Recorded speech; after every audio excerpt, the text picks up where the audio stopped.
प्रधानमंत्री नरेंद्र मोदी ने दिल्ली में भाजपा के केंद्रीय कार्यालय विस्तार का किया उद्घाटन। पीएम ने विपक्ष पर बोला हमला, कहा संवैधानिक संस्थाओं पर किया जा रहा है प्रहार। हिंडनबर्ग रिपोर्ट और जेपीसी की मांग पर सदन की कार्रवाई लगातार बाधित। भाजपा और कांग्रेस में आरोप प्रत्यारोप का दौर जारी।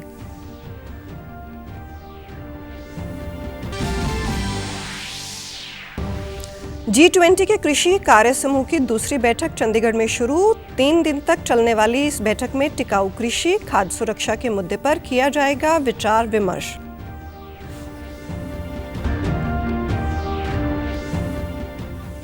और हरियाणा विद्यालय शिक्षा बोर्ड की परीक्षाएं हुई संपन्न। बोर्ड अध्यक्ष ने कहा पहली बार बारकोड और अन्य तकनीकी प्रयोग नकल रोकने में रहे कारगर। नमस्कार, मैं हूं शैली तनेजा। अब समाचार विस्तार से। प्रधानमंत्री नरेंद्र मोदी ने नई दिल्ली में भाजपा के केंद्रीय कार्यालय विस्तार का लोकार्पण किया। इस अवसर पर भाजपा के राष्ट्रीय अध्यक्ष जेपी नड्डा सहित पार्टी के सभी वरिष्ठ नेता, सांसद, पदाधिकारी और गणमान्य हस्तियां मौजूद थी। पीएम ने केंद्रीय कार्यालय विस्तार का निरीक्षण किया और कार्यालय के लोकार्पण के अवसर पर पूजा अर्चना भी की। प्रधानमंत्री ने केंद्रीय कार्यालय विस्तार परिसर में पंडित दीनदयाल उपाध्याय की आदमकद मूर्ति का भी अनावरण किया। अपने संबोधन में प्रधानमंत्री ने कहा कि ये पार्टी के केंद्रीय कार्यालय का विस्तार सिर्फ इमारत का विस्तार नहीं है, बल्कि भाजपा के हर कार्यकर्ता के सपनों का विस्तार है और ये सेवा करने में भाजपा के संकल्प का भी विस्तार है। इस दौरान पीएम ने विपक्षियों पर जोरदार हमला बोला। पीएम ने कहा कि खुद उन्हें भी जेल में डालने के लिए जाल बिछाए गए। संवैधानिक संस्थाओं पर प्रहार किया जा रहा है। उन्होंने संस्थाओं को निशाना बनाने के प्रयासों का जिक्र किया। पीएम ने कहा कि पिछली सरकारों में भ्रष्टाचार से निपटने के लिए केवल खानापूर्ति की गई। और ये तो वो लोग हैं जिन्होंने मुझे भी जेल में डालने के लिए क्या क्या जाल नहीं बिछाई, लेकिन वो पूरी तरह नाकाम रहे।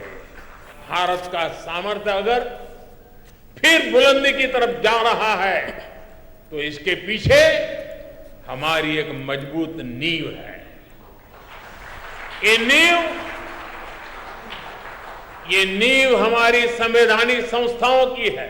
देश की जनता देख रही है कि पहले की सरकारों ने किस तरह भ्रष्टाचार के खिलाफ कार्रवाई के नाम पर केवल खानापूरी की थी, लेकिन पिछले 9 साल में भाजपा सरकार ने भ्रष्टाचार के खिलाफ जो अभियान चलाया, उसने आज भ्रष्टाचार और भ्रष्टाचारियों दोनों की जड़ें हिला दी है। लोकसभा की कार्रवाई 12 बजे और राज्यसभा की कार्रवाई दोपहर 2 बजे तक स्थगित करनी पड़ी। सत्ता पक्ष और विपक्ष के आरोप प्रत्यारोप का दौर लगातार जारी है, जिसके चलते दोनों सदनों में हंगामे के कारण कार्रवाई स्थगित करनी पड़ी। संसद में अभी भी विपक्षी दलों का काले कपड़े पहनकर आने का सिलसिला जारी है। हालांकि सत्ता पक्ष के सांसदों ने इसे दुर्भाग्यपूर्ण बताया। वहीं विदेशों में भारत के लोकतंत्र पर सवाल उठाने और ओबीसी समाज को लेकर टिप्पणी करने को लेकर भारतीय जनता पार्टी राहुल गांधी पर लगातार हमला बोल रही है। केंद्रीय मंत्री और भाजपा नेता अश्विनी वैष्णव ने राहुल गांधी पर निशाना साधते हुए कहा कि राहुल गांधी खुद को संसद और कोर्ट से ऊपर मानते हैं। तो लगता है कि कॉन्स्टिट्यूशन में अगर सेक्शन आर्टिकल 102 में डिस्क्वालिफिकेशन का प्रावधान है, उनके ऊपर लागू नहीं होना चाहिए। उनको लगता है कि रिप्रेजेंटेशन ऑफ पीपल्स एक्ट के सेक्शन 8(3) में कोई प्रावधान है, उनके ऊपर लागू नहीं होना चाहिए। सब पे लागू हो, मिस्टर राहुल गांधी पे लागू नहीं होना चाहिए, क्योंकि वो एंटाइटलमेंट की फीलिंग के साथ राजनीति में है, क्योंकि वो ये मानते हैं कि देश पे राज करना उनका जन्मसिद्ध अधिकार है, क्योंकि वो मानते हैं कि सारे के सारे इंस्टीट्यूशंस, सारी की सारी डेमोक्रेटिक व्यवस्था, जितने भी इस देश ने बाबा साहेब अम्बेडकर जी के कॉन्स्टिट्यूशन के तहत इंस्टीट्यूशंस बनाए, वो सारे के सारे इंस्टीट्यूशंस उनसे नीचे हैं। उनका ये मानना है। चंडीगढ़ में आज से G20 के कृषि कार्य समूह की दूसरी कृषि प्रतिनिधि बैठक आयोजित की जा रही है। इस 3 दिवसीय महत्वपूर्ण बैठक में भारत के साथ 19 सदस्य, 10 आमंत्रित देशों और 10 अंतर्राष्ट्रीय संगठनों के प्रतिनिधि हिस्सा ले रहे हैं। बैठक में टिकाऊ कृषि, खाद्य सुरक्षा के मुद्दे पर विचार विमर्श किया गया। पहले दिन आज AIMS रैपिड रिस्पांस फोरम का आयोजन किया गया। कृषि एवं किसान कल्याण विभाग के अपर सचिव डॉक्टर अभिलक्ष लिखी ने खाद्य सुरक्षा एवं पोषण विषय पर ग्लोबल फ्रेमवर्क प्रस्तुत किया। वहीं विभिन्न देशों के प्रतिनिधियों ने अंतर्राष्ट्रीय स्तर पर खाद्य बाजार के विकास पर अपने विचार रखे। Consensus on current challenges of food security and nutrition, sustainable agriculture with a climate smart approach, inclusive agriculture value chains, and digitalization for agricultural transformation with focus on smallholders, women, indigenous people, and their connection to markets. Ladies and gentlemen, 2011 was the year of commitment on agriculture, food, nutrition. This has been supplemented in 2017 by a stock-taking exercise of initiatives launched by G20. We reviewed updates on implementation, achievements, and future progress of 6 such initiatives at Indore. Today, we'll be enlightened in the 12th session of the Agriculture Market Information System Rapid Response Forum about AMIS activities, challenges, and work plan for the future. बैठक के पहले दिन कृषि और किसान कल्याण के केंद्रीय संयुक्त सचिव रितेश चौहान ने आयोजन के बारे में जानकारी देने के लिए बैठक की। इस दौरान उन्होंने कहा कि कृषि प्रतिनिधियों की बैठक देशों के लिए एक साथ आने और स्थायी कृषि, खाद्य सुरक्षा और पोषण सुनिश्चित करने के तरीकों पर चर्चा करने का एक मंच है। बैठक के आगामी दूसरे और तीसरे दिन खाद्य सुरक्षा और पोषण, समावेशी कृषि मूल्य श्रृंखला और खाद्य प्रणाली पर कृषि के डिजिटलीकरण पर चर्चा की जाएगी।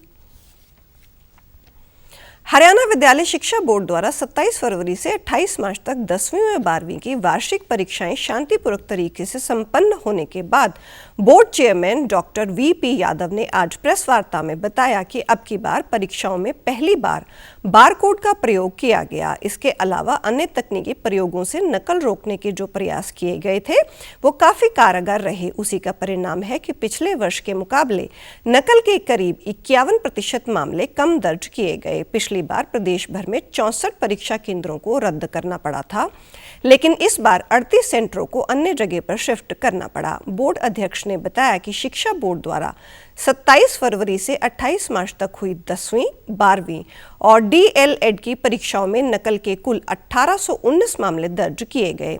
18 केंद्रों पर 10वीं और 19 केंद्रों पर 12वीं की परीक्षाएं रद्द की गई थी, जिनकी पुनः परीक्षा आज और 31 मार्च को होनी है।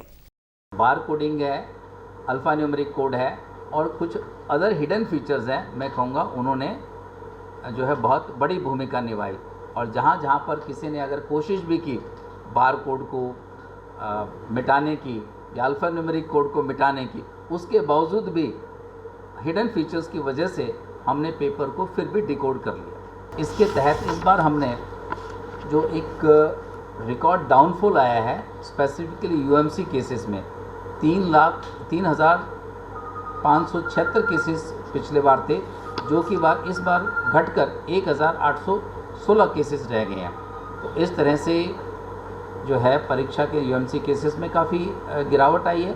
और साथ में ही ये बताना चाहेंगे कि इस बार एक बार पेपर आउट हुआ था, उसके बाद पूरी परीक्षाओं के दौरान कहीं से भी कोई पेपर आउट की जो घटना नहीं हुई।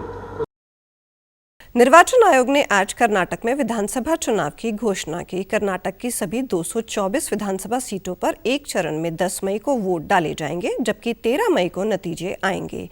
मुख्य निर्वाचन आयुक्त राजीव कुमार ने तारीखों का ऐलान करते हुए कहा कि निर्वाचन आयोग निष्पक्ष चुनाव कराने को लेकर प्रतिबद्ध है। चुनाव में धन और बल का प्रयोग रोकने पर खास ध्यान दिया जाएगा और उसे लेकर जीरो टॉलरेंस की नीति लागू रहेगी।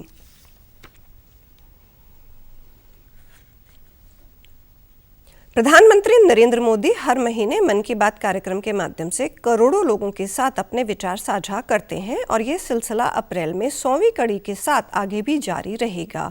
इस विशेष मौके पर मन की बात कार्यक्रम से प्रधानमंत्री ने चुनिंदा संबोधनों को फिर प्रस्तुत किया जा रहा है। इस विशेष कार्यक्रम की कड़ी में हम आपको दिखा रहे हैं मन की बात का वो विशेष अंश। परिवर्तन प्रकृति का नियम है और सकारात्मक विकास के लिए परिवर्तन होते रहना चाहिए। वास्तव में बेहतर बदलाव के लिए एक नई दुनिया का निर्माण हो सकता है। 26 मार्च 2017 को प्रसारित मन की बात एपिसोड में प्रधानमंत्री ने इसे अपने तरीके से व्यक्त किया। 6 साल पहले प्रधानमंत्री द्वारा की गई एक अपील आज भी प्रासंगिक है और देश को आगे बढ़ाने के लिए प्रेरित करती है। कौन हिंदुस्तानी ऐसा होगा जो भारत को बदलना नहीं चाहता होगा? कौन हिंदुस्तानी होगा जो देश में बदलाव के लिए हिस्सेदार बनना नहीं चाहता हो? 125 करोड़ देशवासियों की यह बदलाव की चाह, यह बदलाव का प्रयास, यही तो है जो नए भारत, न्यू इंडिया, इसकी मजबूत नींव डालेगा। न्यू इंडिया न तो कोई सरकारी कार्यक्रम है, न ही किसी राजनीतिक दल का मैनिफेस्टो है और न ही यह कोई प्रोजेक्ट है। न्यू इंडिया 125 करोड़ देशवासियों का आह्वान है।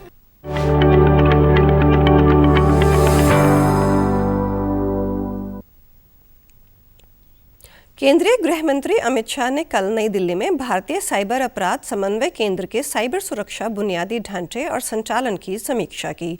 समीक्षा के बाद मीडिया से बातचीत में उन्होंने कहा कि प्रधानमंत्री नरेंद्र मोदी के नेतृत्व में गृह मंत्रालय साइबर सुरक्षा और साइबर अपराध के विभिन्न आयामों के बारे में लोगों के बीच जागरूकता लाने के लिए समग्र, एकीकृत और सभी प्रयास कर रहा है। समन्वय केंद्र हर महीने के पहले बुधवार को साइबर जागरूकता दिवस आयोजित कर रहा है। साइबर सुरक्षा संबंधी जागरूकता लाने के लिए यह केंद्र देश के सभी राज्यों तक पहुंच रहा है। अमित शाह ने साइबर अपराध से निपटने के लिए मीडिया से गृह मंत्रालय के साथ मिलकर काम करने का आग्रह भी किया।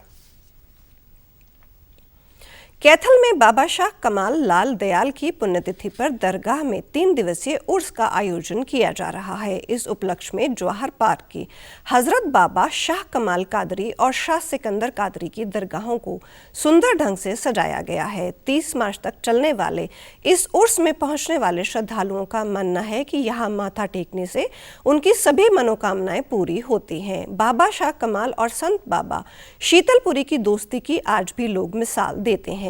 विशेष पर्व पर बाबा शाह कमाल की दरगाह से बाबा शीतलपुरी के डेरे के लिए प्रतीक श्रद्धा स्वरूप केसरी पगड़ी भेजी जाती है और बाबा शीतलपुरी के डेरे से दरगाह पर उर्स के मौके पर नीली चादर भेजी जाती है, जिसे मेले में सबसे पहले चढ़ाया जाता है। 28, 29, 30 मार्च को बनाया जाता है और बड़ी धूमधाम से बाहर से, पाकिस्तान से, पीलीभीत से और रायपुर से, बांग्लादेश से, सभी जगह से श्रद्धालु आते हैं और अपनी मन्नतें पूरी करते हैं। जो दरगाह है ये कौमी एकता की बेप्रतीक मिसाल है। यहाँ सभी जाति, सभी धर्मों के लोग आते हैं। यहाँ कोई हिंदू नहीं, कोई मुसलमान नहीं, कोई ईसाई नहीं, सिख नहीं, पादरी नहीं। बाबा शाह कमाल साहब को सभी धर्मों के लोग तहे दिल से मानते हैं और बाबा साहब सबके काम करते हैं, सबकी मुराद पूरी करते हैं। हम बाबा साहब के सेवक हैं। हमारे लिए 36 बिरादरी का, किसी भी धर्म का कोई भी शख्स आता है, हमारे लिए परम पूजनीय है। यही कहना है, हर वर्ष की तरह 28, 29, 30 को मार्च को बाबा जी का उर्स होता है 3 दिन का। तो लोग दूर दूर से आते हैं, जिनकी मन्नतें यहाँ पूरी होती हैं। तो कोई भी मन्नत यहाँ मांगने आता है तो उसकी मन्नत जरूर पूरी होती है।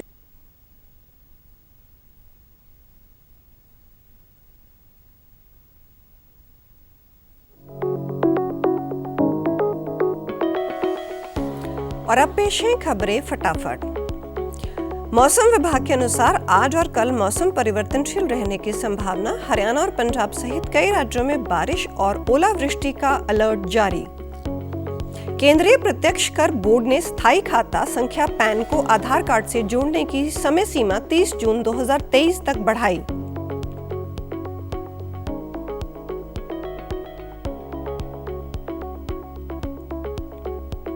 राज्यपाल बंडारू दत्तात्रेय ने हरियाणा राजभवन में 2023 की गणतंत्र दिवस परेड में भाग लेने वाले एनसीसी कैडेट्स व एनएसएस के स्वयंसेवकों को किया सम्मानित।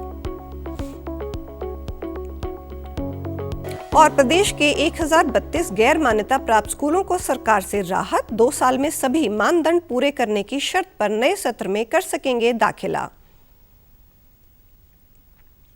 समाचारों में आज इतना ही। नमस्कार।